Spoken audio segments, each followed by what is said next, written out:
नमस्कार दोस्तों। आपके पास कई बार सवाल होते हैं बट होता क्या है कि आपके पास या तो बर्थ डिटेल्स कंप्लीट नहीं होती, अगर होती हैं तो कई बार इनएक्यूरेट होती हैं। तो होता क्या है उससे कि आपको रिजल्ट सही नहीं मिल पाते। अगर आपको अपनी हॉरोस्कोप की बर्थ डिटेल्स के ऊपर डाउट है या बर्थ डिटेल्स कंप्लीट नहीं है तो अब उस केस में आप क्या कर सकते हैं। आप एस्ट्रोलॉजर के पास जाएंगे तो आप उससे ये कह सकते हैं कि मेरी प्रश्न कुंडली पे मेरे आंसर दीजिए।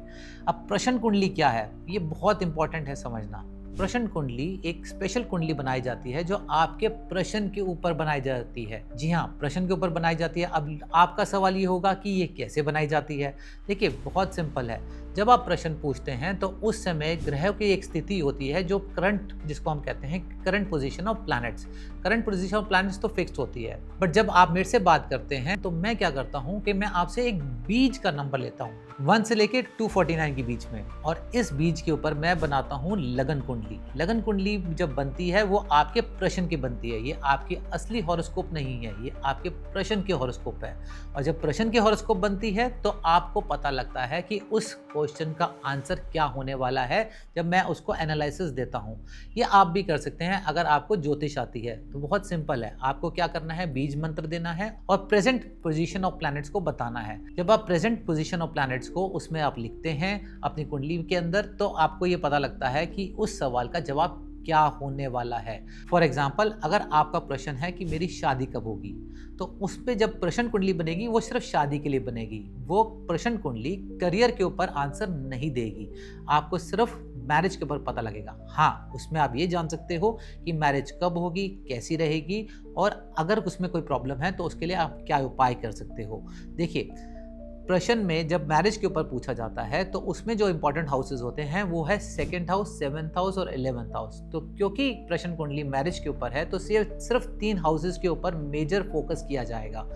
दशा भुक्ति अंतर में कौन से प्लैनेट चल रहे हैं और वो कौन से हाउसेज को रिप्रेजेंट कर रहे हैं, उसके बेसिस पे टाइमिंग निकाली जाती है और उसी के हिसाब से आपको आंसर मिल सकता है, चाहे आपके पास बर्थ डिटेल्स हों चाहे ना हो। बट अगर आप करियर के बारे में जानना चाहोगे उसी प्रश्न कुंडली से, वो एप्लीकेबल नहीं होगा, क्योंकि जो करियर के हाउसेज हैं वो है 1, 6, 10 और 11, जो बिल्कुल ही ऑपोजिट है मैरिज से। तो आपका जो आंसर है वो सिर्फ मैरिज के ऊपर है, करियर के ऊपर नहीं। अगर आपको कभी भी अपने बारे में जानना है, किसी पर्टिकुलर क्वेश्चन के बारे में आंसर जानना है, तो प्रश्न कुंडली सिर्फ उसी क्वेश्चन का आंसर देगी, ना कि किसी और क्वेश्चन का। अगर किसी का क्वेश्चन है कि भाई करियर के ऊपर कि मेरी प्रमोशन कब होगी, तो उसके लिए एक अलग प्रश्न कुंडली बनेगी। कई बार क्या होता है कि एक स्पेसिफिक क्वेश्चन होते हैं। फॉर एग्जाम्पल, जैसे कई लोग मेरे पास आते हैं ये पूछने के लिए कि मैं जिससे चाहता हूँ उससे मेरी शादी होगी या नहीं होगी। उस केस में जब मैं कुंडली बनाता हूँ, प्रश्न कुंडली में स्पेशली यही देखा जाता है कि लव मैरिज के चांसेस कितने हैं। अगर 2nd हाउस, 7th हाउस और 11th हाउस अगर कंबाइन हो रहा है तो लव मैरिज के चांसेस बहुत ज़्यादा हो जाएंगे। मगर अगर उसी में 6th हाउस और 8th हाउस अगर आ रहे हैं तो लव मैरिज के चांसेस बिल्कुल नील हो जाएंगे। मगर ये ध्यान रखिएगा कि ये जो क्वेश्चन है ये आपके पर्सनल हॉरोस्कोप से मुश्किल है आंसर देना, बट पर्टिकुलरली जब आप उस पर्सन के बारे में पूछते हो तो प्रश्न कुंडली का ही इस्तेमाल होगा। कई बार मेरे पास लोग आते हैं ये जानने के लिए कि विदेश ट्रैवल करना है मेरे को, और उनके पास ऑप्शंस होती हैं कि मैं जॉब के लिए अप्लाई कर रहा हूँ तो मेरे लिए कौन सी कंट्री अच्छी रहेगी। तो मैं जनरली उनसे ये पूछता हूँ कि आप मुझे बताइए कि आपके पास कौन सी कंट्रीज के ऑप्शन हैं। ऐसा तो नहीं है कि 200 कंट्रीज हैं तो 200 में ऑप्शंस हैं, ऐसा तो होता नहीं है। तो वो मुझे जनरली बताते हैं कि ये 2 या 3 कंट्रीज के नाम। जब मैं प्रश्न कुंडली बनाता हूँ तो मैं स्पेशली उस पर्टिकुलर कंट्री के हिसाब से बनाता हूँ। फॉर एग्जाम्पल, उसने पूछा क्या मेरी विदेश में जॉब लग सकती है, मेरे पास 3 ऑप्शंस हैं उसमें, या मैं अमेरिका जाऊँ, या मैं यूरोप जाऊँ, या मैं ऑस्ट्रेलिया जाऊँ।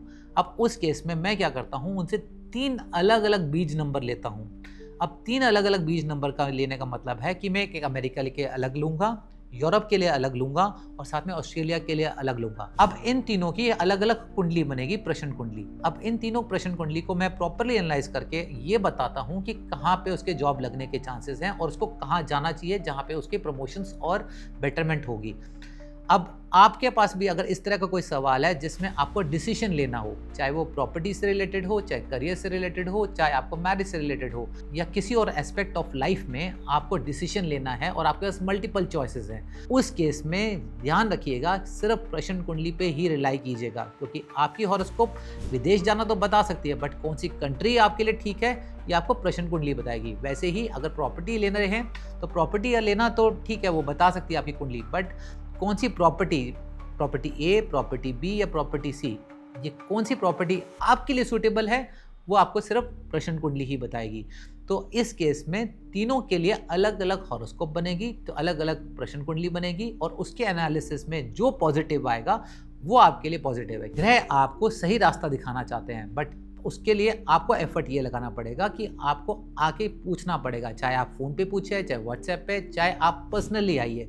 बट अगर आप एस्ट्रोलॉजी के साइंटिफिक बेसिस को आप यूज़ में नहीं ले रहे हैं तो कहीं ना कहीं आप अपनी लाइफ के डिसीजंस बहुत सिंपल तरीके से ले रहे हैं और आप उसमें जो प्रिसाइज होना चाहिए, जो आपके लिए अच्छा है रोड मैप, जो आपके लिए अच्छा डायरेक्शन है, वो आप उसको मिस कर रहे होंगे। ज्योतिष आपको सही डायरेक्शन बताती है जो आपके लिए फेवरेबल हो। फॉर एग्जाम्पल, अगर आपको कहीं ट्रैवल करना है तो आप सबसे पहले क्या करते हैं, आप गूगल मैप खोलते हैं, वो आपको रास्ता बताता है कि कौन सा रास्ता ईजिएस्ट है और कहाँ आप जल्दी से जल्दी पहुँच सकते हैं। इसी तरीके से प्रश्न कुंडली के बेसिस पे आपको सही डायरेक्शन मिलती है ज्योतिष में, और आपको कौन सा रास्ता आसान पड़ेगा, कौन सा आपको बेटरमेंट में पड़ेगा, वो आपको क्लैरिटी मिल जाती है। तो अगर आपकी लाइफ में कोई इंपॉर्टेंट डिसीजन लेना है तो ज्योतिष में से आपको एक डायरेक्शन मिल सकती है। बाकी आपके कर्म तो आपको ऑब्वियसली बहुत इंपॉर्टेंट है, अगर आप कर्म ही नहीं करेंगे तो रिजल्ट भी नहीं आएंगे। फॉर एग्जाम्पल, जैसे मैंने आपको बताया था कि आप गूगल मैप्स का यूज़ कर रहे हैं कहीं जाने के लिए, आपने डायरेक्शन तो निकाल ली कि यहाँ से वहाँ जाने के लिए कौन सा रास्ता चूज़ करना है, बट आप उस पर चले ही नहीं तो आप कहीं पहुँचोगे भी नहीं। इसलिए कर्म भी इम्पॉर्टेंट है साथ में। डायरेक्शन आपको ज्योतिष दे सकती है, कर्म आपको वहाँ तक ले जा सकते हैं, इसलिए दोनों का कॉम्बिनेशन इंपॉर्टेंट है। कोई अगर एस्ट्रोलॉजर ये कह रहा है कि मैंने बोल दिया और ये होके रहेगा, तो ऐसा नहीं होता। कर्म आपको करने ही पड़ेंगे उसके लिए। तो अगर आपकी लाइफ के कोई भी इंपॉर्टेंट डिसीजन है और आप चाहते हैं कि उसका आंसर मैं दूं, तो आप मेरे से संपर्क कर सकते हैं askganesha.com पर। मैं लिंक नीचे दे रहा हूं, और अगर आपके कोई क्वेश्चंस हैं तो आप कमेंट्स में लिखिए, मैं कोशिश करूंगा उसको आंसर देने की। नमस्कार।